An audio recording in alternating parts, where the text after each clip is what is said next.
We have major Winnipeg Jets updates to go over today, as many key Jets players are nearing a return, and one in particular has Jets fans fired up. We're going to break that down, as well as discuss how the Jets have a big decision to make as the trade deadline looms surrounding their second line center. So stay tuned for all that in this episode, folks. But before we get into it, quick reminder to hit that subscribe button. If you're part of the percentage who aren't subscribed to the channel, this is the place to be for daily Jets and NHL content over on Hattrick. So make sure to hit that subscribe button. We're on the road to 10,000 subscribers over there. And over here, we are on the road to 1,000 subscribers. Thank you guys for your continued support there. But ladies and gentlemen, there are some things to go over today. And the Jets are absolutely crushing it right now. They are atop the NHL. They continue to dominate. But Darius, there are some injury updates, and there's also some big question marks going forward surrounding the second line center and something we want to talk about. But we're going to start with this. So the Jets also, shout out to Mike McIntyre. It's his birthday today. So Mike, if you're somehow watching this, happy birthday to you. If not, either way, wish him happy birthday down below. The Jets beat Seattle 2-1 in dramatic fashion, improving to 31-12-3. This 8-game homestand that we covered before it even started, they are 4-1-2 in. Scheifele and DeMello with the goals. Hellebuyck 18 saves. And an incredible game, and we can dive into the game a little bit. Dylan DeMello got things going. He scored the game winner, 600 career game. It was great in our initial huddle. Guys are going nuts, profanities, all that, which is funny to say, profanities and all that fun stuff. Then you come to the bench and see everybody's face lighting up. The Jets are absolutely rolling right now, and as a result, there's a lot of question marks surrounding the trade deadlines we'll dive into in a little bit here. But injury updates are getting some players back soon, and they've been rolling without these guys. And now if they can get them back, things could be very, very big for the Jets going forward. Yeah, it will. And to get back to the win last night, I mean, this is a very important homestand for the Winnipeg Jets to continue doing what they're doing. They took full advantage of that. Obviously, 4-1-2 is very respectable.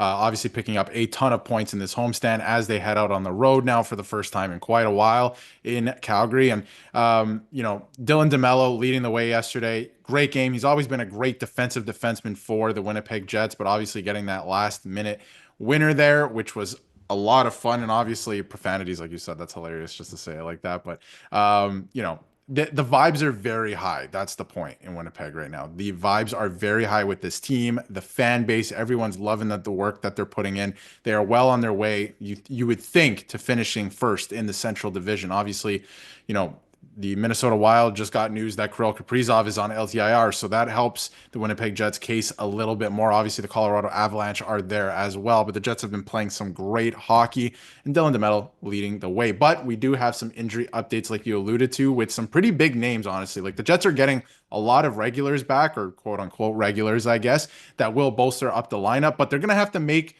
almost be forced into an impossible decision here as the trade deadline looms. Yeah, you look at it here. Colin Miller, Hayden Fleury. Colin Miller is definitely going to get back in there.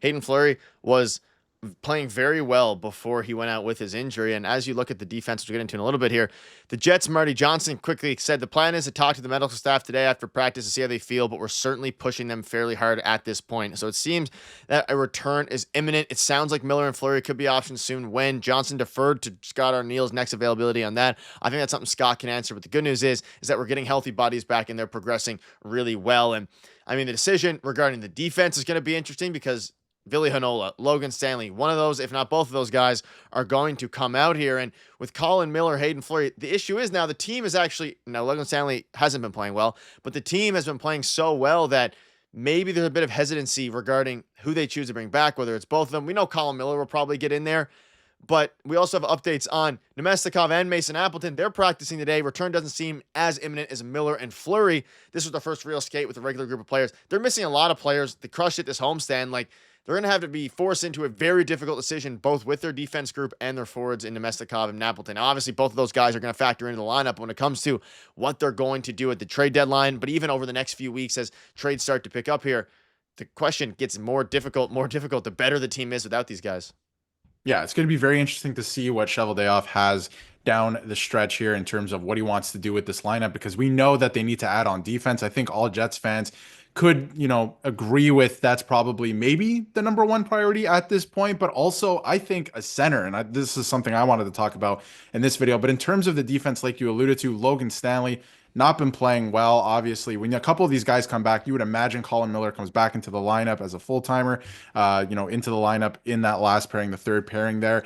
and Hayden Fleury might be on the outside looking in for now until they make a trade or maybe shipping somebody out. We don't know what's going to happen with Hanola at this point. Again, I don't know if he's been given a fair opportunity his entire time as a Jet, but he's run into some bad luck as well. And it seems like that the timing of that situation could be coming to a head as well. So we'll have to keep an eye on that. But in terms of the center depth too, I wonder if the Jets are going to go out and make a move for a second line center. And I think Nemestikov is actually a pretty good player. And again, he's returning from injury here shortly. But they have found a good mix here with Adam Lowry on the second line for now with Ehlers, right? And you can kind of play with the lineup as Nemestikov comes back. But I do wonder if Nemestikov is really, that second line center at this point that you need going into the playoffs, a guy who can make a difference. If you look up and down the lineup right now, I mean, he's not there. He's injured, right? But having him in the lineup, yes, you're better with him 100%. I do truly believe that. But maybe you upgrade. Maybe Brock Nelson's out there, right? There's a bunch of players out there right now that I think could make maybe a bigger impact in your second line center position. Because if you take a look at his stats as well, Nick, this season, having a decent season, 20 points, 43 games so far this season, obviously dealing with an injury right now, looking to return soon.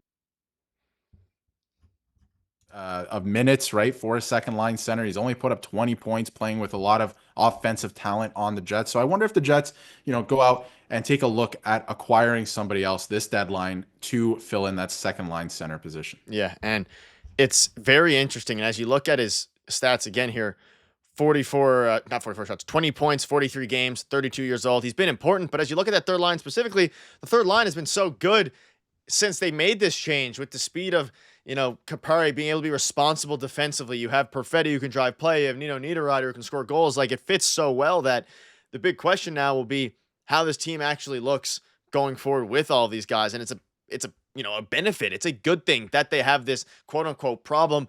You see here, Colin Miller spoke at Canada Life Center. He's in good spirits, said the puck hit him in the throat, took his breath away for a bit, but that he was back to normal 10 to 15 minutes later. Almost, dodged a bullet again there.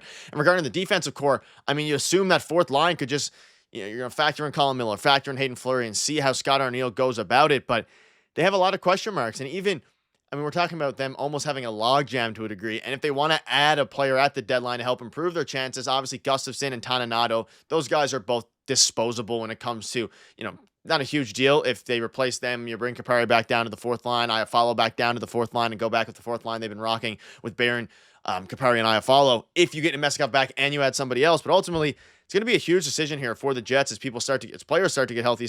And for a team that's absolutely on fire, almost 20 games above 500. It's a great problem to have. They have a couple, draft picks they can use in these deals, and they have some good prospects as well down there in their system. I'm saying just to bolster the lineup as well. I'm not necessarily saying, trade Nemestikov, like remove him completely from the team, right? You can keep him in the lineup and you can scratch guys and you can go into the playoffs because injuries are going to happen as you go along in the playoffs. You might want a couple more players. So I'm just wondering if they, go out and look at an option to bolster up that second line center position to play with some of the offensive talent that they have up there. And Iafallo, like you mentioned, he's made his way up the lineup recently as well. And they're making do with a couple of injuries, obviously. So if they had more depth in that way, I think they would just be that much deeper of a team. We already know they're a great team and they really need to make a push for the Stanley Cup this year, I believe, because of, some of the recent success in the season that they're having this year. Ride this wave and try and win a Stanley Cup. So make the moves necessary to do that. And I think they're a couple moves away. This is a really good team that they probably just need to add, again, a couple pieces to. So it's going to be interesting to see what, Kevin Cheveldayoff has up his sleeve, but it's been really quiet. And I do think that they're looking to upgrade. So it's going to be a crazy deadline, I think, for the Winnipeg Jets. Yeah, let us know below what your thoughts are on this. Things are going to continue to heat up for the Jets as they continue to dominate every team that steps in their way in their path. Thank you guys for watching. Let us know below what your thoughts are.